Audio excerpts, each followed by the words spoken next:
저는 지금 이 이야기를 여러분께 들려드리기까지 참 오랜 시간이 걸렸습니다. 부끄럽고 창피하고 때로는 제 자신이 한없이 초라하게 느껴지는 기억들이거든요. 하지만 이제는 말할 수 있을 것 같아요. 제가 어떻게 지옥 같은 나날들을 견뎌냈는지, 그리고 어떻게 다시 일어섰는지를요. 추석 전날 밤 저는 새벽 2시에 잠들었습니다. 그리고 3시간 뒤 알람이 울리기도 전에 눈이 떠졌어요. 몸이 기억하고 있었던 거죠. 명절이 오면 제가 해야 할 일들을요. 부엌으로 향하는 발걸음은 무거웠습니다. 어둠 속에서 불을 켜고 찬물에 손을 담그는 순간의 그 차가움. 아직도 생생해요. 제 손등을 내려다봤을 때 거기엔 30년의 세월이 고스란히 새겨져 있었습니다. 칼에 베인 자국, 뜨거운 기름에 댄 상처, 끝없는 설거지로 거칠어진 피부. 손가락 마디마디에 깊이 패인 주름들. 이게 다 무엇을 위한 것이었을까요? 저는 그날 아침 물을 썰면서 문득 그런 생각이 들었어요. 나는 왜 이러고 있는 걸까? 하지만 칼질은 멈출 수 없었습니다. 시어머니가 좋아하시는 도라지나물, 큰 시누이가 매번 싱겁다고 불평하는 콩나물 무침, 둘째 시누이가 너무 짜다며 흠잡는 시금치 나물까지. 모든 것을 완벽하게 준비해야 했어요. 조금이라도 틀리면 온종일 잔소리를 들어야 한다는 걸 너무나 잘 알고 있었으니까요. 거실에서는 남편이 텔레비전을 보고 있었습니다. 명절 준비는 온전히 제 몫이라는 듯 편안하게 누워서 채널을 돌리고 있었어요. 30년이 지나도 변하지 않는 풍경이었습니다. 여보, 오늘 어머님이랑 시누이들 몇 시에 오신다고 하셨어요? 저는 최대한 조심스럽게 물었습니다. 남편에게조차 눈치를 보며 살아가는 제 모습이 한심했지만 이미 몸에 밴 습관이었어요. 11시쯤 온다고 했나? 왜? 건성으로 대답하는 남편의 목소리. 저는 더 이상 아무 말도 하지 않았습니다. 어차피 관심도 없다는 걸 알고 있었으니까요. 엄마. 계단에서 들려온 딸 지민이의 목소리에 저는 깜짝 놀랐습니다. 22 대학생인 딸이 이렇게 일찍 일어날 줄은 몰랐거든요. 지민아, 왜 일어났어? 더 자도 되는데. 오늘은 할머니랑 고모들 오시는 날이니까 푹 쉬어야지. 저는 물기 묻은 손을 앞치마에 닦으며 미안한 표정을 지었어요. 딸이 제 고생하는 모습을 보는 게 가장 괴로웠거든요. 엄마 혼자 하시는 게 너무 안쓰러워서요. 도와드릴게요. 지민이가 앞치마를 두르려 하자 저는 급하게 손을 저었습니다. 안 돼. 할머니랑 고모들이 오시면 또 뭐라고 하실지 몰라. 지민이는 그냥 방에 있어. 괜히 잔소리 들을까봐 걱정돼. 제 목소리에는 절망이 묻어났을 거예요. 시댁 식구들이 오면 딸까지 함께 고생시키고 싶지 않았습니다. 특히 시어머니의 독한 말들을 딸이 듣는 것만은 절대 막아야 했어요. 지민이는 입술을 꽉 깨물며 계단을 올라가려 했지만 중간에 멈춰 서서 다시 저를 내려다봤습니다. 제가 부엌에서 홀로 분투하는 모습이 딸의 눈에 어떻게 비쳤을까요? 구부정한 어깨, 앞치마에 묻은 음식 자국, 쉴 새 없이 움직이는 제 손. 딸의 눈에서 뭔가 번뜩이는 게 보였어요. 분노 같은 것이었을까요? 왜 우리 엄마만? 지민이가 주먹을 꽉 쥐는 게 보였습니다. 하지만 저는 모른 척했어요. 딸까지 이 고통에 휘말리게 하고 싶지 않았으니까요. 오전 11시. 현관문이 거칠게 열리는 소리와 함께 시어머니 목소리가 집안 전체를 뒤흔들었습니다. 며느리 어디 있어? 83세의 나이에도 불구하고 시어머니의 목소리는 여전히 제 온몸을 얼어붙게 만들었어요. 뒤따라 들어오는 시누이들의 발소리까지 더해지자 집안의 평화로운 분위기는 순식간에 사라졌습니다. 어서 오세요. 저는 앞치마를 벗으며 현관으로 뛰어나갔습니다. 깊숙이 고개를 숙이며 인사를 했지만 시어머니의 첫마디는 너무나 차가웠어요. 음식은 다 했겠지? 작년에 콩나물 무침 짜다고 했는데 또 그 모양 그 꼴이면 어쩌려고? 네, 어머님. 간을 다시 맞춰봤습니다. 저는 고개를 더 깊이 숙였습니다. 이미 제 대답은 중요하지 않다는 걸 알고 있었어요. 큰 시누이가 코웃음을 쳤습니다. 맞춰봤다고 맛있게 했다는 보장은 있어? 너네 친정이야 뭐 음식이나 하던 집안이니까 음식 솜씨가 어디 있겠어? 심장이 철렁 내려앉는 기분이었어요. 하지만 더 충격적인 말이 이어졌습니다. 그나저나 선우야, 아직도 그 시골에서 농사나 짓고 있지? 평생 땅 한 평 못 가진 가난뱅이가 딸은 어떻게 키웠는지 참 신기하네. 둘째 시누이의 말에 시어머니가 소파에 앉으며 혀를 찼어요. 아이고, 그러게 말이야. 우리 동철이가 왜 하필 그런 집 딸을 데려왔는지. 먼 집안에서 온 여자가 우리 집안에 들어와서 제사도 제대로 못 차리고. 저는 주먹을 꽉 쥐었지만 억지로 미소를 지었습니다. 죄송합니다. 더 열심히 하겠습니다. 죄송하다고 다야? 행동으로 보여야지. 큰 시누이가 부엌으로 성큼 걸어갔어요. 제가 몇 시간 동안 정성껏 준비한 음식들을 보더니 얼굴을 찌푸렸습니다. 이게 뭐야? 도라지가 이렇게 두껍게 썰렸어? 그리고 이 콩나물 봐. 비린내 나는 것 같은데? 정말 답답하네. 다시 하겠습니다. 제가 말하려는 순간 큰 시누이의 손이 콩나물 무침을 집어서 바닥에 던졌습니다. 다시 하긴 뭘 다시 해? 시간이 어디 있어? 하얀 사기 그릇이 바닥에 떨어져 산산조각 나는 소리. 콩나물이 사방으로 튀면서 거실 바닥을 더럽히는 광경. 저는 그저 멍하니 서 있을 수밖에 없었어요. 2층에서 내려온 지민이가 이 모든 광경을 목격했습니다.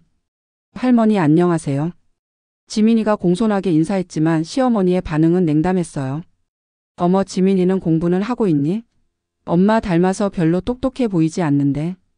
공부 못하면 엄마처럼 남의 집 시집가서 고생만 하게 될 텐데. 지민이의 얼굴이 붉어지는 게 보였습니다. 할머니 그런 말씀은. 뭐? 내가 틀렸다고? 내 엄마 봐. 가난한 집에서 태어나서 제대로 배운 것도 없으니까 음식도 못하고 집안일도 못하잖아. 너도 그렇게 될까봐 걱정되는 거야. 둘째 시누이도 거들었어요. 맞아 지민아. 너는 우리 핏줄이니까 그래도 희망이 있지. 엄마는 남의 피니까 어쩔 수 없고. 부엌에서 이 모든 소리를 듣고 있던 제 눈에 눈물이 글썽였습니다. 제가 모욕당하는 건 참을 수 있었어요. 30년 동안 참아왔으니까요. 하지만 딸까지 이런 말을 들어야 한다니. 어머님 지민이한테는 그런 말씀 마세요. 제가 떨리는 목소리로 말했습니다. 뭐? 지금 내가 나한테 대받아치는 거야? 시어머니의 목소리가 더욱 날카로워졌어요. 30년 동안 이 집에서 먹고 살면서 감히 시어머니한테? 그게 아니라. 그게 아니긴 뭐가 아니야. 내 주제도 모르고. 시어머니가 벌떡 일어났습니다. 내가 우리 집에 시집 올 때 뭘 가지고 왔어? 빈손으로 와서 30년 동안 우리가 먹여 살려줬는데 고마운 줄도 모르고. 큰 시누이가 부엌에서 나오며 맞장구를 쳤어요. 맞아요 어머님. 친정에서 혼수 제대로 해준 것도 없으면서. 우리 오빠가 너무 착해서 그냥 데려온 거지 다른 남자였으면 절대 안 받았을 거예요. 남편은 거실 소파에서 텔레비전만 보고 있었습니다. 제가 모욕당하는 소리가 들려도 채널만 돌리고 있을 뿐이었어요. 지민이는 주먹을 꽉 쥐며 계단으로 올라가려 했습니다. 하지만 시어머니의 다음 말이 딸의 발걸음을 멈춰 세웠어요. 이 집에서 나가. 당장 나가라고. 내가 있으니까 집안이 더러워져. 어머님. 저는 무릎을 꿇으며 빌었습니다. 제가 잘못했습니다. 용서해 주세요. 용서? 30년 동안 참아온 게 얼마나 많은데. 가난한 집 딸이 감히. 그 순간이었습니다. 제발 그만하세요. 지민이의 외침이 집안을 가득 채웠습니다. 계단에서 뛰어내려온 딸은 무릎 꿇고 있는 저를 향해 달려왔어요. 할머니가 너무하세요. 우리 엄마가 뭘 잘못했다고 이렇게까지 하세요? 지민이의 목소리는 떨리고 있었지만 절대 굴복하지 않았습니다. 22해 동안 참아왔던 분노가 마침내 터져 나오기 시작한 거예요. 뭘 잘못했냐고? 30년 동안 제대로 된 음식 하나 못 만들어 놓고 이 집안 체면을 깎아내리고. 큰 시누이가 부엌으로 다시 들어가더니 도라지나무를 집어들었습니다. 한 젓가락 맛을 보더니 역겨운 표정을 지었어요. 사실 맛에는 아무 문제가 없었습니다. 그저 저를 괴롭히기 위한 핑계일 뿐이었어요. 역시나 이게 무슨 맛이야? 간도 안 맞고 질기기까지 해. 도라지를 이렇게밖에 못 삶아? 이런 걸 제사상에 올리겠다고? 그러더니 그릇째로 바닥에 내던졌습니다. 하얀 사기 그릇이 바닥에 떨어져 산산조각이 나며 날카로운 소리를 냈어요. 도라지나물이 사방으로 튀면서 거실 바닥을 더럽혔습니다. 저는 급히 일어나 바닥의 그릇 조각을 치우려 했습니다. 손이 떨렸지만 그릇 조각에 베일까봐 조심스럽게 주워 담기 시작했어요. 치우지 마. 내가 이런 음식밖에 못 만드니까 이렇게 되는 거야. 큰 시누이의 목소리는 점점 더 커졌습니다. 정말 답답해 죽겠네. 어쩌면 좋아. 제사는 어떻게 지내? 그때였습니다. 큰 시누이가 갑자기 제게 다가오더니 머리채를 움켜잡았어요. 너 같은 년이 우리 집안 며느리 노릇을 한다고? 창피하지도 않아? 가난뱅이 집에서 온 주제에. 아! 비명이 제 입에서 터져 나왔습니다. 머리카락이 몇 가닥씩 뽑히면서 두피가 욱신거렸어요. 목이 뒤로 젖혀지면서 숨이 막혔습니다. 언니 놓으세요. 제가 간신히 말했지만 큰 시누이의 손은 더욱 세게 조여왔어요. 놓긴 몰라? 30년 동안 쌓인 화가 있어. 이 집안 망신만 시키고. 지민이의 눈앞이 새빨갛게 변하는 게 보였습니다. 엄마가 머리채 잡혀 끌려가는 모습. 고통스러워하는 모습. 딸은 그 장면을 보며 그동안 참아왔던 모든 것이 폭발했던 거예요. 더 이상 참을 수 없었던 겁니다. 그만해요. 지민이가 제사상으로 달려갔습니다. 새벽부터 정성스럽게 차려진 음식들. 제 피와 땀이 배어 있는 그 제사상이요. 지민아 안 돼. 제가 머리채 잡힌 채로 외쳤지만 이미 늦었습니다. 쾅. 지민이가 제사상을 힘껏 엎어버렸어요. 정성스럽게 준비된 음식들이 바닥으로 쏟아지며 온 거실이 아수라장이 되었습니다. 제사 그릇들이 바닥에 떨어져 깨지는 소리가 연달아 울려 퍼졌어요. 이게 무슨 제사예요? 지민이의 목소리가 집 전체를 뒤흔들었습니다. 매년 우리 엄마 괴롭히려고 하는 게 제사예요? 이런 게 제사라면 차라리 안 하는 게 나아요. 시어머니가 그 광경을 보고 가슴을 움켜쥐며 비틀거렸어요. 이런 일이. 제사상을. 천벌을 받을. 우리 엄마도 사람이라고요. 지민이의 눈에서 눈물이 쏟아졌습니다. 왜 맨날 이렇게 괴롭혀요? 30년 동안 얼마나 힘들었으면 얼마나 아팠으면. 지민아. 남편이 딸에게 소리쳤습니다. 내가 지금 뭘 한 거야? 제사상을 어떻게? 하지만 지민이는 아버지를 향해 더욱 큰 소리로 외쳤어요. 아빠도 마찬가지예요. 엄마가 괴롭힘 당하는데 왜 모른 척만 해요? 30년 동안 한 번도 엄마 편을 들어주지 않았으면서. 거실은 완전한 아수라장이 되었습니다. 깨진 그릇 조각과 흩어진 음식들 사이에서 시어머니가 가슴을 움켜쥐며 소파에 주저앉았어요. 내가 살면서 이런 일을. 제사상이 엎어지다니. 그 순간 저는 갑자기 가슴이 조여왔습니다. 숨을 쉴 수가 없었어요. 심장이 쥐어짜이는 것 같았습니다. 가슴이 너무 아파. 제가 중얼거리더니 그대로 바닥에 쓰러졌어요. 엄마. 지민이가 저를 흔들었지만 저는 의식을 잃어가고 있었습니다. 마지막으로 들은 건 딸의 울부짖는 소리였어요. 119 불러야 해요. 지금 당장. 눈을 떴을 때 저는 병원 침대에 누워 있었습니다. 하얀 천장, 소독약 냄새, 그리고 제 손을 꽉 잡고 있는 지민이의 따뜻한 체온. 엄마. 정신 차리셨어요? 지민이의 목소리에는 안도와 걱정이 뒤섞여 있었어요. 여기가 어디지? 병원이에요. 엄마가 갑자기 쓰러지셔서. 그때 의사가 들어왔습니다. 환자분이 심장 질환이 있으셨나요? 옆에 서 있던 남편이 고개를 저었어요. 아니요, 건강한데요. 검사 결과 심장에 무리가 온 상태입니다. 하지만 더 큰 문제는 의사가 심각한 표정을 지었어요. 지속적인 스트레스와 정신적 충격으로 인해 몸과 마음이 한계에 다다른 것 같습니다. 가족분들 중에 환자분을 심하게 괴롭히신 분이 있으신가요? 지민이가 눈물을 흘리며 말했습니다. 네. 오늘도 시댁 식구들이 엄마를 너무 심하게. 스트레스성 심장 발작입니다. 정신적 충격이 심장에 직접적인 영향을 준 거죠. 앞으로 절대 스트레스를 받지 않도록 주의하셔야 합니다. 의사의 말이 끝나자 병실 문이 열렸어요. 시어머니와 시누이들이 들어왔습니다. 하지만 그들의 표정에서는 미안함이나 걱정을 찾아볼 수 없었어요. 겨우 이런 일로 병원까지 와야 했어? 의료비만 나가네. 시어머니의 첫 마디였습니다. 할머니, 엄마가 아픈데 그런 말씀을 어떻게 하세요? 지민이가 벌떡 일어났어요. 아프긴 뭐가 아파? 좀 놀란 것뿐이지. 큰 시누이도 거들었습니다.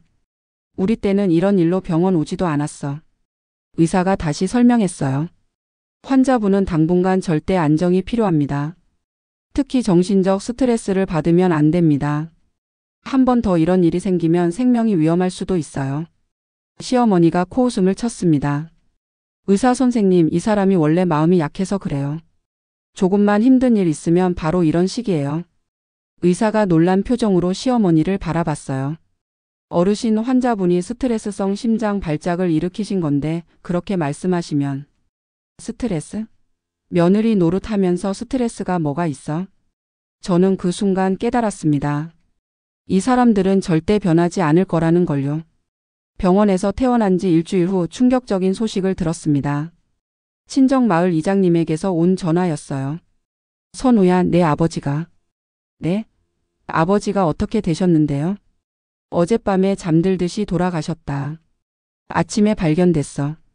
휴대폰이 제 손에서 떨어졌습니다. 아직 병원에서 퇴원한 지 며칠밖에 되지 않은 상황에서 받은 너무나 충격적인 소식이었어요. 엄마, 무슨 일이에요? 지민이가 급히 달려왔습니다. 할아버지가 돌아가셨어. 제가 힘없이 말했을 때 거실에서 남편의 목소리가 들렸어요. 아, 그래? 나이가 많으셨으니까. 장례는 어떻게 치를 거야? 시골이라 간소하게 할 것 같아요. 저는 눈물을 닦으며 대답했습니다. 시어머니가 소파에서 냉정하게 말했어요. 거지 집안이라 장례도 초라하겠네. 그래도 사위는 장례식에 가야 하는 거 아니야? 어머니, 그런 말씀 마세요. 남편이 조심스럽게 말했지만 시어머니는 계속했습니다. 뭐가 잘못된 말이야? 평생 농사만 짓고 살았잖아. 땅 한 평 제대로 못 가진 사람이 무슨 큰 장례를 하겠어? 저는 아무 말도 하지 않았어요. 이미 익숙한 모욕이었으니까요. 다음 날 저와 지민이 그리고 남편은 친정으로 향했습니다. 시골 마을 작은 장례식장에 도착했을 때 저는 깜짝 놀랐어요. 예상했던 것보다 조문객들이 훨씬 많았거든요. 선우야, 조의를 표한다. 마을 이장님이 다가와 인사했습니다. 내 아버지는 정말 훌륭한 분이셨어. 감사합니다. 저는 고개를 숙였어요. 그런데 이상한 일이 벌어지기 시작했습니다. 평소 보지 못했던 양복을 입은 사람들이 하나둘씩 나타나기 시작한 거예요. 김태준 회장님의 따님이시죠? 정장을 입은 중년 남성이 다가왔습니다. 네? 회장님이요? 저는 당황했어요. 실례했습니다. 저는 한국은행 지점장 이승민입니다. 회장님과는 오랜 거래 관계였거든요. 회장님? 은행 지점장? 저는 더욱 혼란스러워졌어요. 아버지가 은행과 무슨 거래를 했다는 걸까요? 장례식이 진행되는 동안 더욱 놀라운 일들이 이어졌습니다. 시내 유명한 기업의 임원들, 부동산 개발업체 사장들이 줄지어 조문을 왔어요.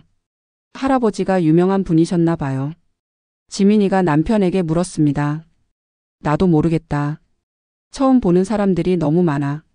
그때 한 변호사가 제게 다가왔어요. 박선우 씨죠?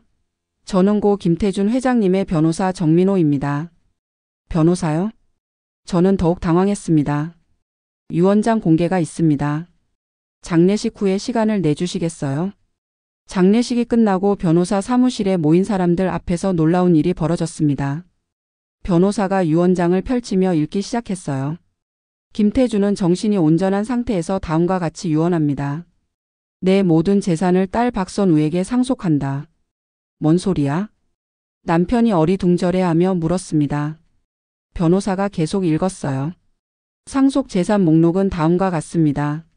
서울 강남구 재개발 예정지 토지 15필지. 서울 시내 상가 건물 7동. 제주도 토지 200만 평. 각 은행 예금 150억 원. 뭐라고요? 제가 의자에서 벌떡 일어났습니다. 총 상속 재산 평가액은 약 500억 원입니다. 장례식장이 순식간에 조용해졌어요. 그동안 가난한 농부라고 무시당했던 제 아버지가 사실은 엄청난 자산가였던 겁니다. 남편의 입이 떡 벌어졌어요. 이게 무슨... 변호사가 설명했습니다. 고인께서는 젊은 시절부터 부동산 투자를 하셨고 특히 재개발 지역을 미리 매입하여 큰 수익을 거두셨습니다. 하지만 평생 검소하게 사셨죠. 그럼 우리 할아버지가... 지민이가 믿기지 않는다는 표정으로 말했어요. 네, 서울에서도 손꼽히는 부자셨습니다. 다만 농부로 사시는 걸 좋아하셔서 그렇게 사신 거죠. 저는 아직도 현실이 믿어지지 않았습니다. 아버지가 정말 그렇게 많은 재산을... 네, 그리고 고인께서 특별히 당부하신 말씀이 있습니다. 변호사가 또 다른 편지를 꺼냈어요. 선우야, 내가 시집 가서 고생한다는 얘기를 들었다. 이제는 누구에게도 고개 숙이지 마라. 내가 이 재산의 주인이다. 제 눈에서 눈물이 쏟아졌습니다. 아버지가 제 고통을 알고 계셨다는 것, 그리고 마지막까지 딸을 걱정하셨다는 것을 깨달았어요. 엄마, 이제 아무도 우릴 무시 못해요. 지민이가 제 손을 꽉 잡았습니다. 남편은 아직도 상황을 파악하지 못하고 있었어요. 그럼 우리가 부자가 된 거야? 변호사가 고개를 저었습니다. 아니요.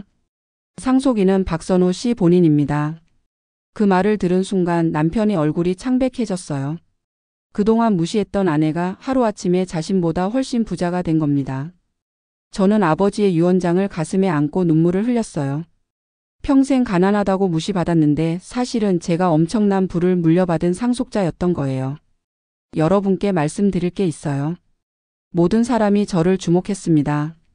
저는 이제 이 집에서 나가겠어요. 제 선언에 모든 사람이 충격을 받았어요. 뭐라고? 남편이 벌떡 일어났습니다. 우리 이혼해요. 제 목소리는 평온했지만 단호했어요. 이혼? 시어머니가 비명을 질렀습니다. 안 돼. 그러면 우리는 어떻게 해? 어머니, 그동안 저 없이도 잘 사셨잖아요. 저는 담담히 말했어요. 제가 있으나 없으나 별 차이 없으셨으니까요. 큰 시누이가 제게 매달렸습니다. 선우야, 제발. 우리가 정말 잘못했어. 앞으로는 절대 그런 일 없을 거야. 언니. 저는 큰 시누이의 손을 떼어내며 말했어요. 평생 며느리라고 무시하셨죠? 이제 제가 이 집안의 주인입니다. 지민이가 당당하게 선언했습니다. 우리 엄마를 더 이상 괴롭히는 사람 절대 용서하지 않겠어요. 거실에는 시댁 식구들의 절망적인 울음소리만 울려 퍼졌어요. 30년간 지속된 권력 구조가 하루아침에 완전히 뒤바뀐 겁니다. 그로부터 한 달 후, 강남의 새로 지은 고급 아파트 앞에 검은색 고급 승용차가 멈춰섰습니다. 차에서 내린 제 모습은 과거와는 완전히 달랐어요. 우아한 정장을 입고 품격 있게 걸어가는 저는 더 이상 위축된 며느리가 아니었습니다. 엄마, 여기가 우리 새 집이에요. 지민이가 아파트를 올려다보며 감탄했어요. 그래. 이제 우리만의 공간이야. 저는 미소를 지으며 대답했습니다. 그 미소에는 30년 만에 찾은 평화로움이 담겨 있었어요. 아파트 로비에서 관리사무소 직원이 정중히 인사했습니다. 박선우 대표님, 어서 오십시오. 대표님이라고 불러주시는군요. 며칠 전에 부동산 개발 회사를 설립한 후 받는 호칭이었어요. 엘리베이터를 타고 최고층인 50층에 올라갔습니다. 펜트하우스의 문을 열자 서울 시내가 한눈에 내려다 보이는 멋진 전망이 펼쳐졌어요. 와, 정말 아름다워요. 지민이가 넓은 거실을 둘러보며 말했습니다. 지민아, 이제 내가 하고 싶은 공부 마음껏 해. 엄마가 다 뒷받침해 줄게. 저는 딸의 어깨를 토닥이며 말했어요. 그때 현관벨이 울렸습니다. 인터폰 화면을 보니 남편이 서 있었어요. 한 달 전 이혼 서류에 도장을 찍은 후 처음 보는 얼굴이었습니다. 선우 씨. 남편이 어색하게 말을 시작했어요. 한 번만 얘기할 수 있을까요? 저는 문을 열어주었습니다. 남편의 모습은 초라해 보였어요. 정장도 구겨져 있고 얼굴에는 피로가 가득했습니다. 무슨 일로 오셨어요? 제가 차분하게 물었습니다.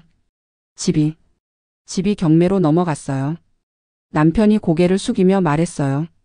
어머니와 누나들이 감당할 수가 없대요. 지민이가 냉정하게 말했습니다. 그래서 어쩌라고요? 지민아. 남편이 딸을 애처로운 눈으로 바라봤어요. 아빠가 잘못했어. 정말 잘못했어. 지금 와서 잘못했다고요? 지민이의 목소리에는 분노가 담겨 있었습니다.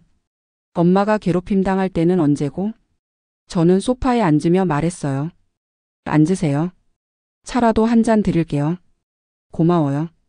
남편이 조심스럽게 앉았습니다. 어머니와 시누이들은 어떻게 지내세요? 제가 차를 내오며 물었어요. 다들 많이 후회하고 있어요. 특히 어머니가 병이 나셨어요. 선우 씨가 없으니까 집안이 완전히 엉망이 됐어요. 그렇군요. 제 표정에는 큰 변화가 없었습니다. 남편이 간절한 목소리로 말했어요. 선우 씨, 다시 생각해보면 안 될까요? 우리 다시 시작할 수 있을 것 같은데. 다시 시작이요? 저는 쓴 웃음을 지었습니다.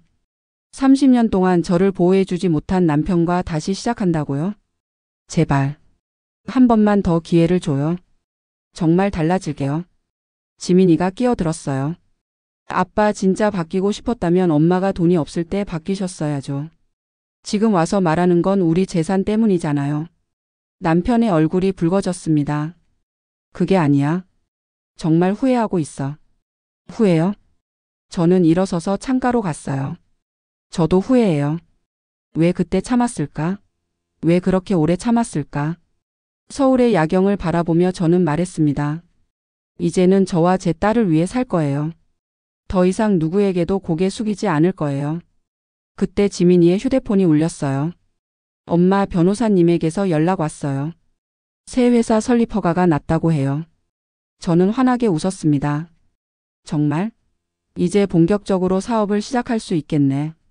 남편이 놀라며 물었어요. 사업을 시작한다고요? 네, 부동산 개발 회사요. 저는 자랑스럽게 말했습니다. 아버지가 남겨주신 땅들을 개발할 계획이에요. 그럼 더 부자가 되겠네요. 돈이 중요한 게 아니에요. 저는 남편을 바라봤어요. 이제 제가 누군가에게 의존하지 않고 당당하게 살 수 있다는 게 중요해요. 남편이 마지막으로 애원했습니다. 정말 기회를 못 주겠어요? 저는 고개를 저었어요. 이미 늦었어요. 30년은 너무 긴 시간이었어요. 남편이 절망적인 표정으로 일어났습니다. 그럼 지민이라도. 지민이는 제가 키울 거예요. 저는 단호하게 말했어요. 앞으로 지민이가 아빠를 만나고 싶다면 만나게 해줄게요. 하지만 저는 이미 새로운 삶을 시작했어요. 남편이 현관문 앞에서 뒤돌아봤습니다. 선우 씨, 행복하세요? 네, 그럴 거예요. 저는 담담하게 대답했습니다. 남편이 나간 후 지민이가 저를 안으며 말했어요. 엄마 정말 잘하셨어요. 저는 지민이를 꼭 안았습니다. 지민아, 앞으로 우리 둘이서 정말 행복하게 살자. 해가 저물어가는 창밖을 바라보며 저는 생각했어요. 과거 초라한 부엌에서 혼자 눈물 흘리던 저와 지금 이 화려한 아파트에서 당당하게 서 있는 저를요. 제 사상은 무너졌지만 새로운 삶의 상은 이제 차려졌습니다. 지민이가 제 옆에 서서 함께 서울의 야경을 바라봤어요. 모녀의 실루엣이 화려한 도시의 불빛과 어우러져 희망찬 미래를 그리고 있었습니다. 30년간의 굴욕과 상처는 끝났어요. 이제 진짜 제 인생이 시작된 겁니다. 박선호 대표님, 재개발 프로젝트 승인이 났습니다. 비서가 서류를 들고 제 사무실로 들어왔어요. 강남 한복판 50층 빌딩의 최상층에 마련된 제 사무실. 창밖으로는 서울 시내가 한눈에 내려다 보였습니다. 고생하셨어요. 다음 주 월요일에 기자회견 준비해 주세요. 저는 서류를 검토하며 차분하게 지시했어요. 6개월 전만 해도 상상조차 할 수 없었던 일들이었습니다. 새벽 5시에 일어나 제사 음식을 준비하고 시댁 식구들에게 고개를 숙이며 살던 제가요. 대표님, 오늘 오후에 방송국 인터뷰 일정이 있으십니다. 성공한 여성 기업인 특집 프로그램이라고 하던데요. 아, 그거요? 알겠습니다. 저는 미소를 지었어요. 며칠 전 한 경제 잡지에서 올해의 여성 CEO로 선정됐다는 연락을 받았을 때 저는 거울 앞에서 한참을 울었답니다. 기쁨의 눈물이었죠.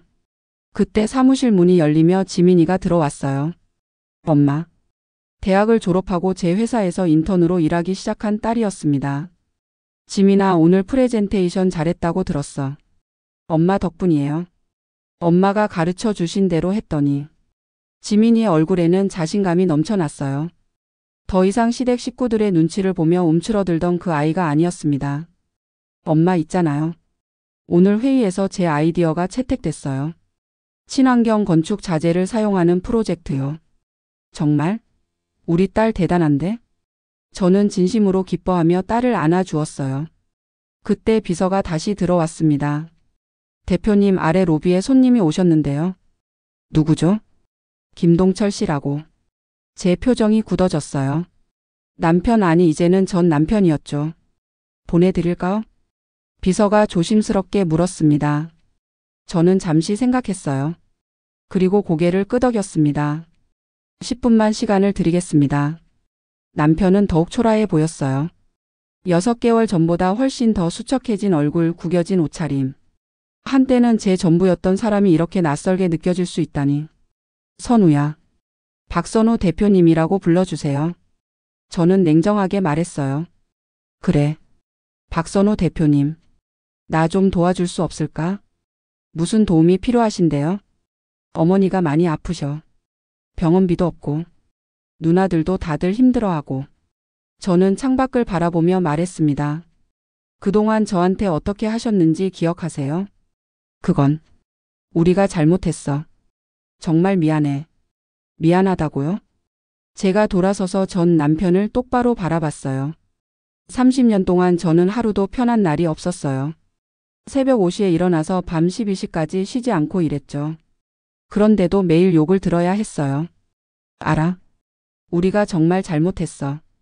특히 당신이요. 제 목소리에는 서늘함이 배어 있었어요. 남편으로서 저를 지켜주지 못했잖아요. 제가 머리채 잡히고 있는데도 당신은 텔레비전만 보고 있었어요. 남편은 아무 말도 하지 못했습니다. 그런데 지금 와서 도와달라고요? 돈이 필요하니까? 선우야, 제발. 제가 가난했을 때는요. 저는 말을 이었어요. 당신 가족들이 저를 머음령 가난뱅이라고 부를 때 당신은 한마디도 안 했잖아요. 그런데 지금 제가 부자가 되니까 도와달라고 하시는 거예요? 남편이 무릎을 꿇었습니다. 선우야, 제발 한 번만 더. 일어나세요. 제가 차갑게 말했어요. 저한테 무릎 꿇지 마세요. 그건 시어머니가 하실 일이지 당신이 할 일은 아니에요. 선우야. 저는 이제 다른 사람이에요. 저는 책상으로 돌아가 앉았습니다. 제가 도와드릴 수 있는 건 딱 하나예요. 지민이 아빠니까 지민이가 원한다면 만나게 해드릴게요. 그거 말고는 아무것도 없어요. 남편이 절망적인 표정으로 저를 바라봤어요. 정말 아무 감정도 안 남았어? 저는 잠시 침묵했습니다. 그리고 솔직하게 대답했어요. 한때는 당신을 사랑했어요. 진심으로요. 당신과 함께 행복한 가정을 꾸리고 싶었어요. 그럼. 하지만 30년 동안 그 사랑은 조금씩 죽어갔어요. 매일 모욕당할 때마다, 당신이 저를 지켜주지 않을 때마다요. 제 눈에서 눈물 한 방울이 떨어졌습니다. 이제 제 마음에는 아무것도 남지 않았어요. 미안해요. 남편이 고개를 떨구고 사무실을 나갔습니다.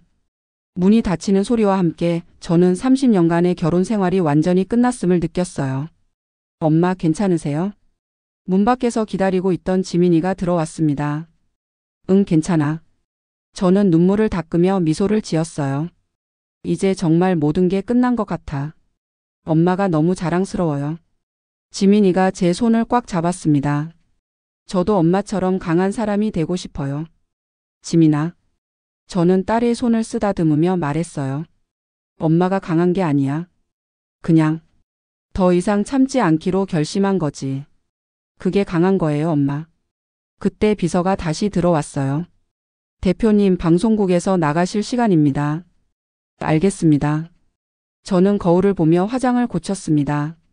거울 속의 제 모습은 6개월 전과는 완전히 달랐어요. 자신감 넘치는 눈빛, 당당한 자세, 그리고 무엇보다 행복한 미소. 방송국으로 가는 차 안에서 저는 창밖을 바라보며 생각했습니다. 만약 아버지가 그 유산을 남기지 않으셨다면 저는 어땠을까요? 아마 평생 그 집에서 고개를 숙이며 살았겠죠. 하지만 아버지는 저에게 기회를 주셨어요. 단순히 돈만이 아니라 제 가치를 깨닫고 당당하게 살아갈 수 있는 용기를요. 대표님, 도착했습니다. 방송국 앞에는 이미 많은 기자들이 기다리고 있었어요. 박선우 대표님, 6개월 만에 이렇게 큰 성공을 거두신 비결이 뭔가요? 앞으로의 계획은 무엇인가요? 여성 CEO로서 어려움은 없으셨나요? 카메라 플래시가 터지는 가운데 저는 당당하게 걸어갔습니다. 스튜디오에서 진행자가 질문했어요. 대표님, 인생에서 가장 큰 전환점이 무엇이었나요? 저는 잠시 생각했습니다.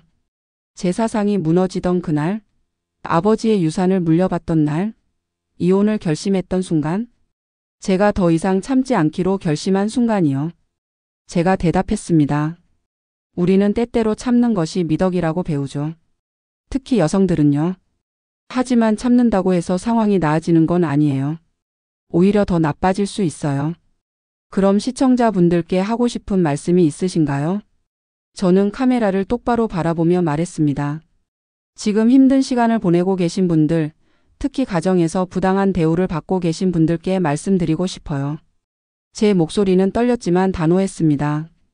당신은 존중받을 가치가 있는 사람입니다. 누구도 당신을 함부로 대할 권리가 없어요. 가족이라는 이유로 참아야 한다는 이유로 더 이상 자신을 희생하지 마세요. 스튜디오가 조용해졌어요. 저도 30년을 참았어요. 그런데 그 30년 동안 달라진 건 아무것도 없었어요. 오히려 제가 더 힘들어졌을 뿐이죠. 저는 계속 말했습니다. 변화는 제가 용기를 냈을 때 시작됐어요.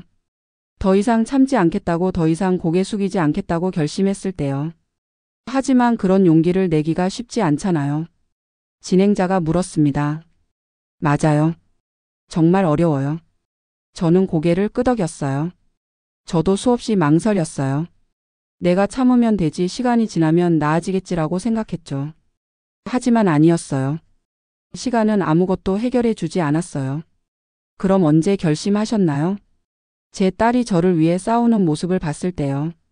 제 눈에 눈물이 맺혔습니다. 22살 딸이 엄마를 지키기 위해 제사상을 엎는 걸 봤을 때 저는 깨달았어요. 이대로는 안 되겠구나. 제가 바뀌어야겠구나. 방송이 끝나고 저는 회사로 돌아왔어요. 사무실에는 지민이가 기다리고 있었습니다. 엄마 방송 봤어요. 정말 멋있었어요. 고마워 지민아. 저는 딸을 안으며 말했어요. 엄마가 이렇게 바뀔 수 있었던 건 다 너 덕분이야. 아니에요. 엄마 혼자 힘으로 하신 거예요. 그날 밤 저는 펜트하우스 창가에 서서 서울의 야경을 바라봤습니다. 어디선가 제사를 지내는 집이 있을 거예요. 그곳에서 새벽부터 음식을 준비하며 고생하는 며느리가 있을 거고요. 제 마음이 아팠습니다. 그래서 저는 결심했어요. 다음 날 저는 비서를 불렀습니다. 재단을 하나 만들려고 해요. 재단이요? 네. 당당한 여성 재단이라고 이름 짓고 싶어요. 저는 계획서를 펼쳤습니다. 가정폭력이나 정서적 학대를 받는 여성들을 돕는 재단이요. 법률 지원, 경제적 지원, 심리상담, 취업교육까지 제공하는 거예요. 좋은 생각이십니다, 대표님. 그리고 쉼터도 만들 거예요. 당장 나올 곳이 없는 여성들을 위해서요. 저는 창밖을 바라보며 말했어요. 제가 운이 좋았어요. 아버지가 유산을 남겨주셔서 이렇게 바뀔 수 있었죠. 하지만 모든 사람이 그런 행운을 가진 건 아니잖아요. 대표님. 그래서 제가 도와주고 싶어요. 제가 겪었던 고통을 다른 사람들은 겪지 않았으면 좋겠어요. 재단 설립 준비가 시작됐습니다. 재단 개소식 날이었어요. 많은 언론사와 사회 유명 인사들이 참석했습니다. 박선호 대표님의 당당한 여성 재단이 오늘 공식적으로 문을 엽니다. 대표님께서는 자신의 경험을 바탕으로 기자들이 취재를 하고 있었어요. 그때 입구 쪽에서 소란이 일었습니다. 저도 들어가야 해요. 저는 박선우의 시어머니예요. 시어머니의 목소리였습니다. 경비원이 맡고 있었지만 시어머니와 시누이들이 억지로 들어오려 하고 있었어요. 대표님 어떻게 할까요? 비서가 조심스럽게 물었습니다.